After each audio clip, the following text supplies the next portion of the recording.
and Ada for thinking of me and inviting me. I feel very privileged to be here. I'm very honored. And I need to catch my breath. I told them I shouldn't be Zooming before I start doing a speech because I have to breathe and I have asthma and that don't happen so easy. It's there. Okay.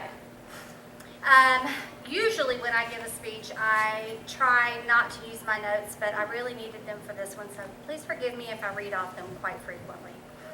But we're going to combine a little bit of storytelling and some fact and information. When I agreed to speak at this conference, two things were pressing on my mind. What would I say to move you? And what is the most significant lesson that I can share with you today? Well, the lesson is the value of connection. And I don't know if what I say will move you, but maybe when you hear it, you just might find that you're not alone, and that like you, other people have stories, both good and bad, that shape how they live their lives, and maybe in that way we can find a connection. I want to do three things in the next, hopefully 15 minutes. One, I want to practice my own personal courage by sharing my stories with you. Two, I want to invoke your compassion by allowing you to hear my story and trusting you to hear my story. And hopefully forging a connection by recognizing, one, you're not alone, and two, that we are all worthy of and have the potential to develop meaningful, authentic relationships in our lives. I also want to talk to you about connection in three different ways. How our brain makes connections, the importance of having a sense that you are connected to something that's outside yourself, and the value of creating opportunities for connection to happen. Before we are conceived, there is connection. We are conceived and born in relationships. The desire for human touch, the power of the sperm to unite with the egg, and from the moment of fertilization, we are always striving to connect. Connection is innate in our DNA. It is the connection of the systems of the body that give it form and ability to function. It is the connection of the body to the spirit that gives the body purpose. And it is the connection of our souls to others and the divine that gives life richness and meaning. Connection is inevitable, and it is unavoidable. You got that this is about connection, right? Umberto Eco, a writer, a philosopher, and semiostatician, which means someone who studies the making meaning out of signs and symbols, once said, any fact becomes important when it is connected to another. So, you may not feel very important all by yourself, but when you come together as a powerful group of women, you can really make things happen. But just like that little sperm and that one egg, when they come together and they multiply, they create life. That's connection. That is the power in connection. And it can be that small, and it can be much bigger than that. It can be the ACLU, the NAACP. It can be the PSE Union for the School District. It can be a whole country of people coming together and saying we're not going to stand for something, or we are going to stand for something. Something like freedom. It can be the military. Your brain connects moments to make meaning, and in making that meaning, we develop our stories about how and why we are the way we are. These connections can be both positive and negative. If you hear a little bit of neuroscience in this, that's just a passion that I have, and I teach it. So first I'm going to tell you a story. I cannot look at my notes for this story. When I can move this. I don't like being behind here because I'm kind of separate from you. I don't want a mic that I can carry around. When I was 6 years old, my mother got involved with a man that was going to become my stepfather. And he is funny. He was funny. He passed away. He's charming. He looked like Buck Rogers. How many of you are old enough to remember Buck Rogers? He did. He looked like Buck Rogers. So he was considered a very handsome man of his time. He also was raised in a very strict parochial school and by nuns, and with a very strong Catholic upbringing. And discipline and structure were very important to him. And I was raised by some hippie chick people, not completely. They were Baptist, Southern Baptist. No, but then they're not hippies.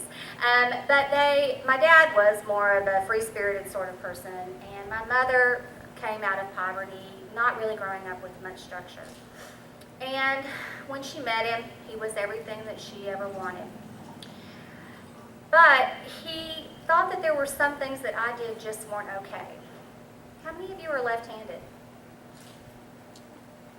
I'm left-handed. I'll tell you a little story about being left-handed. Growing up in a strict Catholic household, it was not okay to be left-handed. Left-handed was considered a mark of the devil in the Catholic school that he went to. It was something that was taught in many Catholic churches, that your left hand was your unclean hand.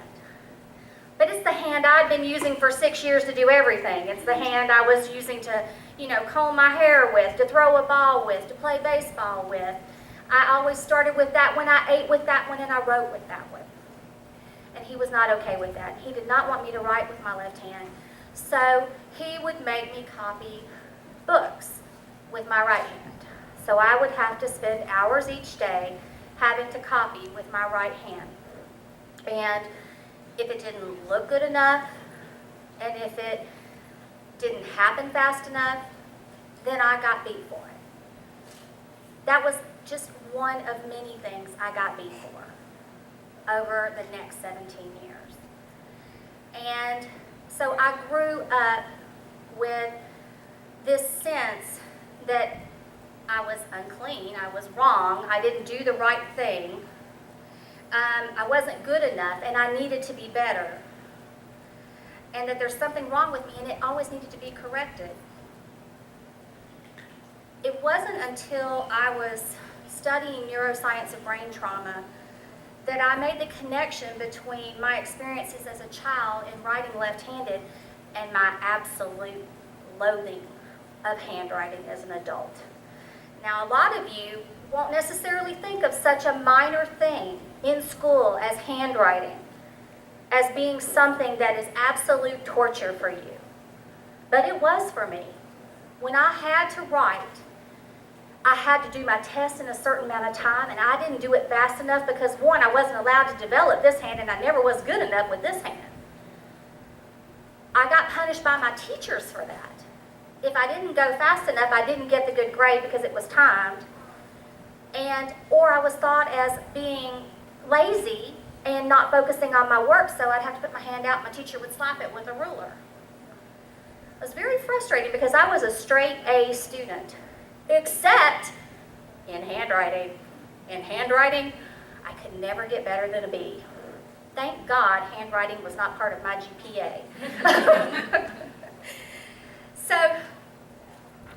I tell you that story not because I'm looking for your sympathy, because I want to illustrate to you how trauma happens and how my brain interpreted it, the unintended connections that were made, and the behaviors that happened as a result. When I get into jobs now, and by the way, when you do case management, you work with homeless people, you have to take a lot of notes. Did you know that?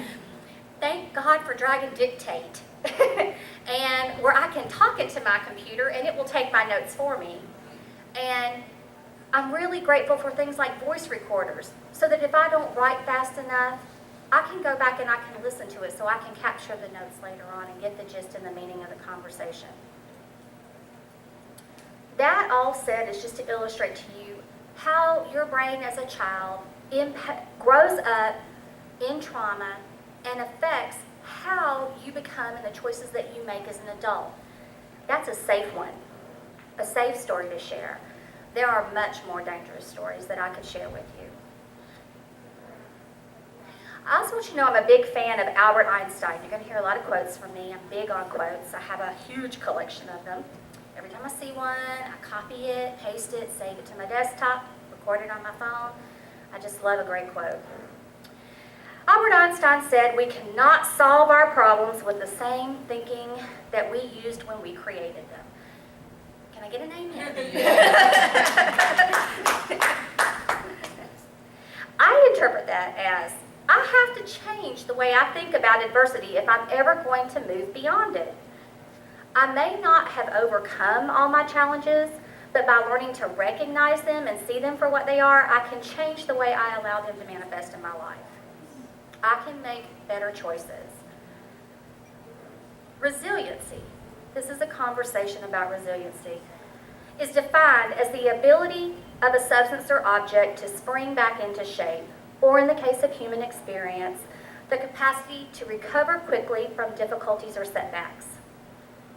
In her book, Ambiguous Loss, Dr. Pauline Boss identifies a process of resiliency composed of finding meaning, tempering mastery, reconstructing identity, normalizing ambivalence, revising attachment, and discovering hope. While the terminology may be a little different from researcher to researcher, most would agree that these are the core elements of creating resilience. Now I'm going to share another little story with you. When I was 21, I gave birth to my first son. His name was Nicholas. And he was born in December, and 2 months later, on February the 26th, I laid him down to take a nap, and I laid down to take a nap. And when I woke up at 2:11 in the afternoon to the phone ringing and I answered it, I heard my husband screaming in the other room that he was not breathing. I think I can get through this today without crying. And so I called 911. We did CPR, the ambulance came, they took him to the hospital, and they spent an hour trying to resuscitate him, but it was unsuccessful. And so on February the 26th, my son Nicholas passed away from sudden infant death syndrome, also known as crib death. And I am telling you this story because I want you to understand the process of resilience. And resilience can often be identified around great loss and hardship. And I cannot imagine a greater loss than the loss of your child, your spouse, your parent, your loved one. So I needed to find meaning. Remember I talked about resilience was finding meaning. For me, in order for his death to make sense, I needed it for it to make sense, and I needed to find meaning in that process. I had to believe that I was going to learn something from this experience. And I still carry that with me today, that I learned something from this experience. And some people would not agree with this, but I feel like God has a reason for everything that he does.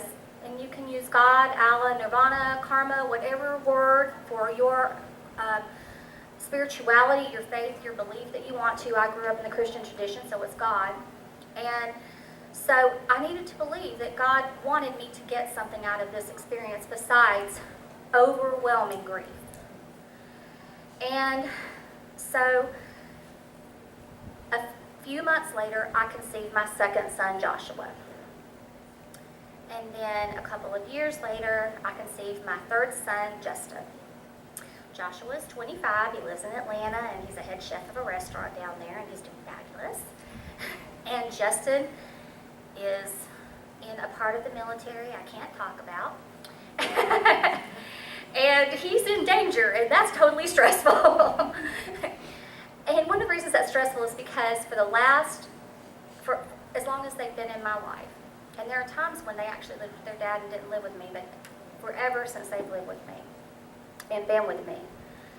And most of their years, every morning, they got a kiss, they got a hug, they got an I love you before they walked out that door. You know that never sleep on an argument, don't go to bed angry. You do not know if you will get an opportunity to tell somebody that you love them. Amen. You have to do it. If you love them, tell them. Don't waste your time, because tomorrow does not always come.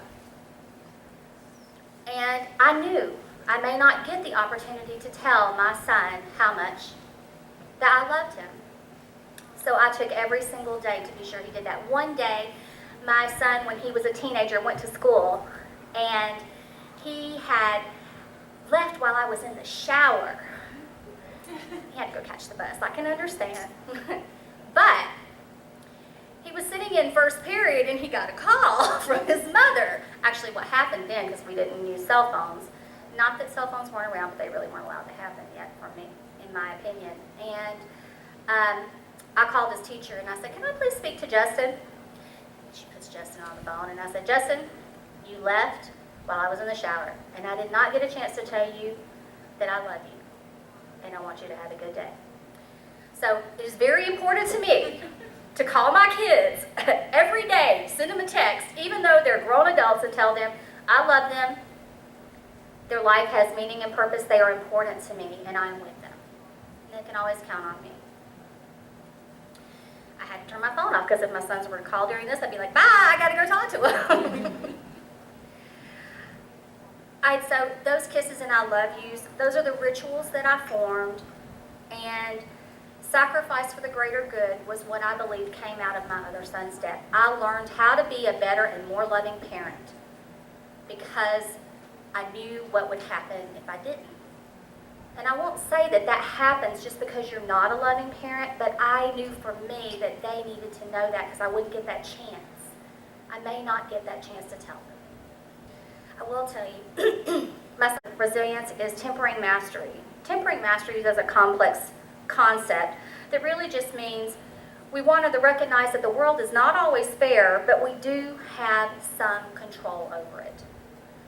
When we find this control, we do it by personal agency, also called self-efficacy, which is the belief that what I do influences what happens to me. I can make choices that change the way I'm going to live my life. But trauma sometimes teaches us, like the trauma of losing my son, the trauma of the abuse that I grew up with, that danger can jump on you at any time, no matter what you do. So it can be very hard to believe that individual behavior counts for something. It also means that I'm a control freak. Can you tell? It can make it very hard when you have these kind of traumas to believe in yourself and believe in others when you're faced with a challenge. It's also important as part of tempering mastery, gaining control of your life, to have a positive view of yourself that allows you to believe that you're important and that you're valuable, and it helps you to know that it's okay to ask for help. A lot of us don't like to ask for help. We're super women, right? With a big old S on our chest. The third element of resilience is reconstructing identity, which is the process of defining who you are now. When my son passed away, I had just joined the I'm a New Moms Club. Anybody know about the New Moms Club? You know, your breast hurts, you don't sleep, you're everything, you're hyper vigilant for the sound of your child. Well, all of a sudden I went from New Moms Club to not a new mom anymore. And you know, that New Moms Club comes with a new group of friends too, right? And I went from being a parent to not being a parent. And we all have these experiences. We go from divorce. I mean, how about when you divorce and you get the whole new set of friends? Anybody understand or ever heard of that concept? You know, all your friends were in the community that you were in. Maybe you chose not to stay in that community. If you're in the military, maybe you went back home. You lost all those friends when you're back home. Or maybe you joined the military and you came here and you left all your family behind, so now you're not a kid anymore, but maybe you're the boss in your shop. That's all part of defining who you are now, reconstructing your identity. Some things that help you reconstruct identity are to connect to the community that you're living in. The fourth part of resilience is normalizing ambivalence. Normalizing ambivalence is recognizing that guilt and negative feelings are not abnormal. And sometimes I'm going to cry when I stand up at the mic, and sometimes I'm not going to cry when I stand up at the mic. And whether I cry or whether I don't, it's okay. I can cry if I want to. It's also about uncovering unconscious ambivalence, which is bringing those feelings into the open and managing them. You know that don't talk about what's going on at home story that people tell all the time. In the military, you tell it a lot. I was an ombudsman. I'm married to the military. My husband just retired. I work in a school district. I had to go get therapy. And it was like, don't tell my command. Don't tell my command. So you guys understand that if we always have that conversation of if we always are thinking we can't talk about it, then we think that we're the only ones dealing with it. And it's very hard to build community or find other people to identify who were walking the walk we walked, then we can learn from them. The other part of normalizing ambivalence is that we need to learn to recognize that conflict can be an opportunity for personal growth. It isn't always, but it can be. And just because you have a sense of closure around something doesn't mean you won't still feel ambivalent now and then. Sometimes you will think, man, I am over this, I have worked through it. You get into a situation with somebody 3 months down the road and you're like, dang, I thought I had that worked out. One of the most important elements of resilience is attachment and a sense of belonging.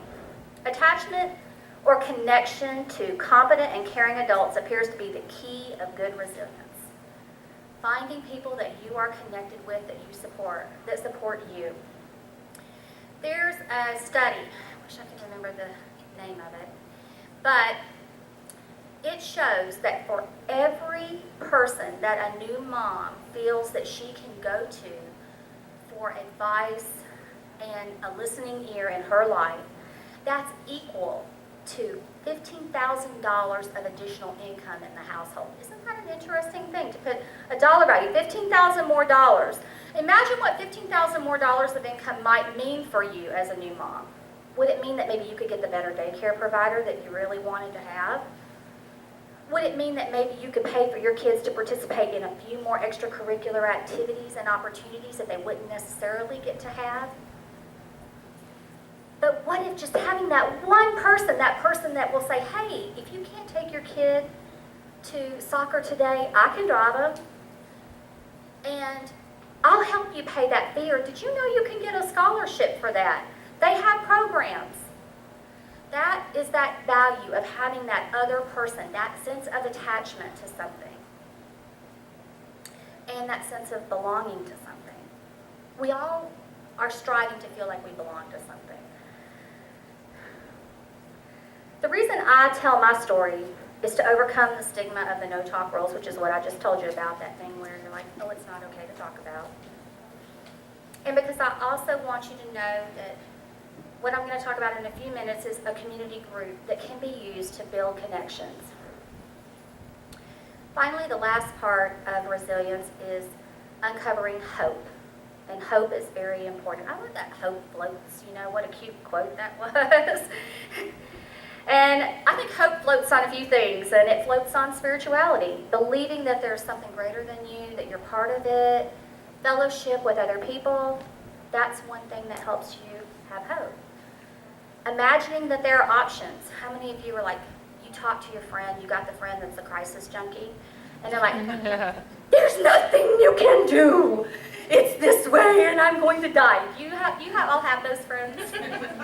See, I work in that job every day. There's nothing I can do about it. There's no housing for me. I'm going to starve to death. My kids are going to starve to death. They're not going to starve to death if you would take them to the places that offer food. And I run one of those places, so I know they're not going to do that. Another thing that helps you in discovering hope is developing more patience. Sometimes we have to wait on God, what God wants for us, right? We just have to be patient for that. We also have to find forgiveness, not from others, although that's nice, but from ourselves. We have to learn to forgive ourselves.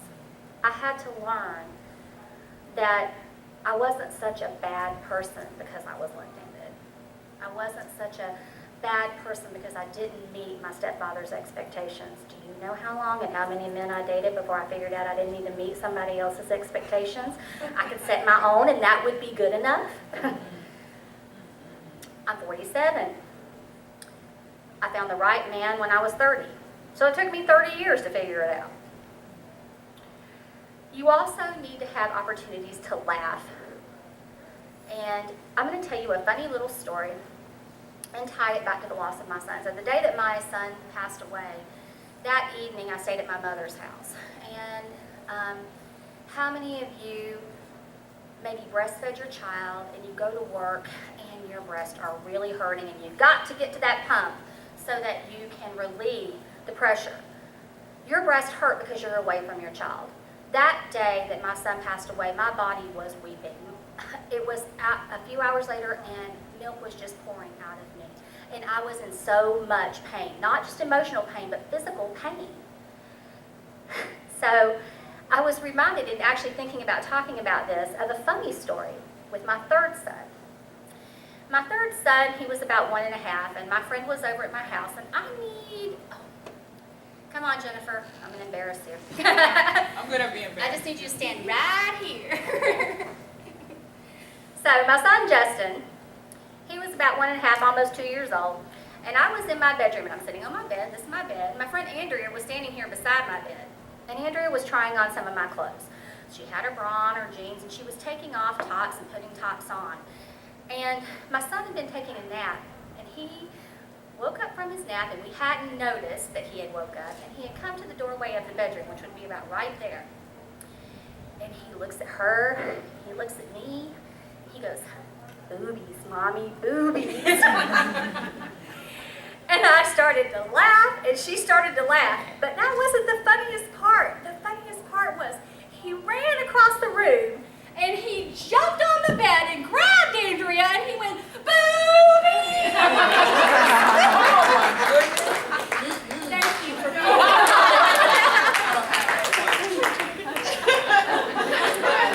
So, we come full circle. We can learn to laugh. We can find hope. We can celebrate our breast, even when once they were quite torturous to us. He's still a big baby. He's not going to appreciate that I said that. I also kind of want to summarize this by having you understand that resilience is fluid. Sometimes you're resilient in some situations and other times you're just not. Rumi sums up resilience very nicely through the following quote: "Grief can be a garden of compassion.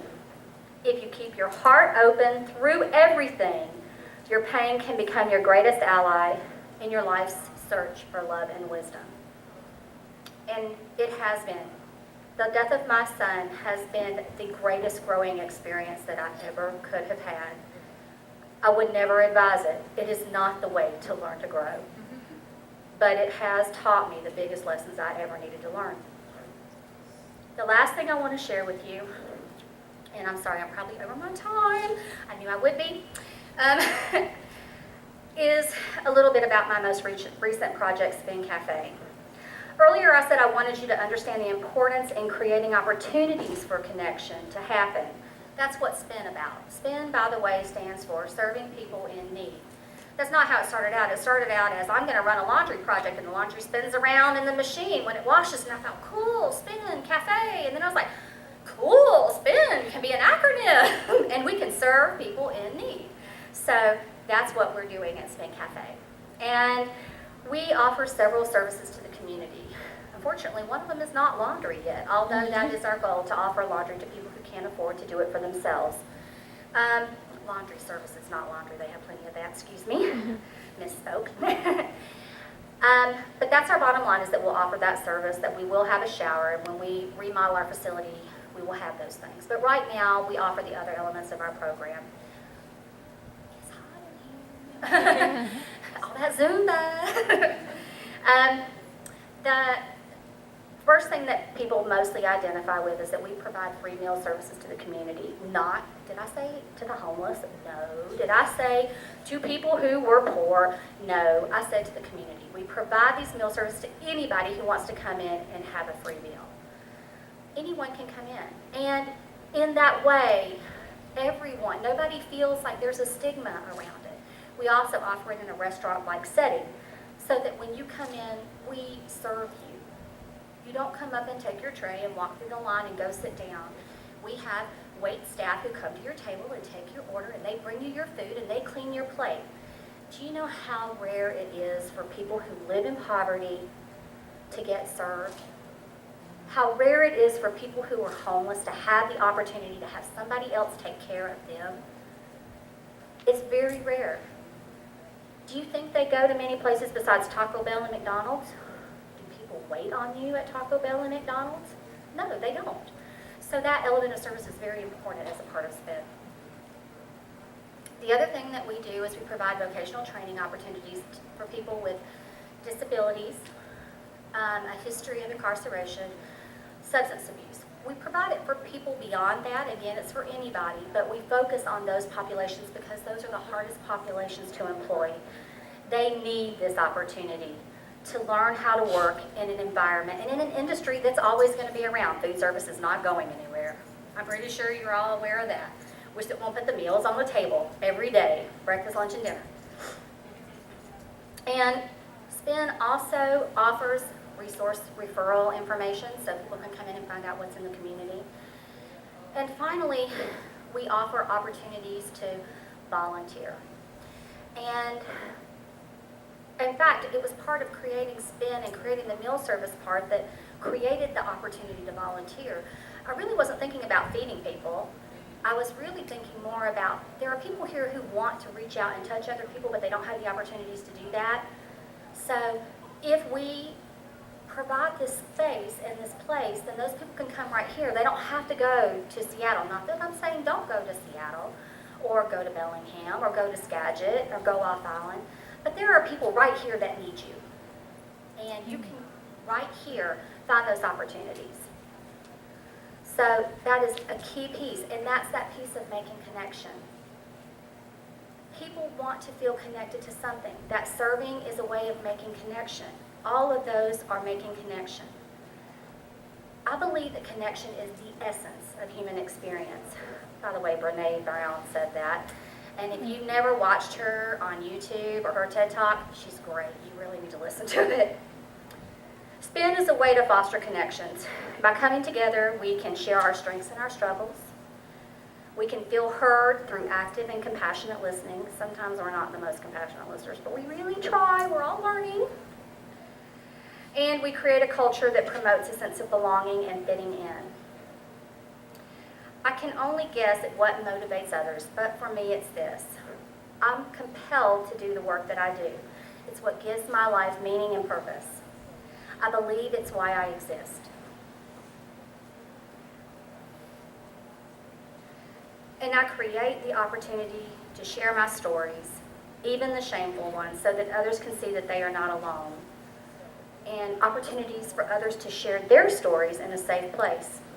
I would say that one of the things people appreciate the most about me is when I listen to their story.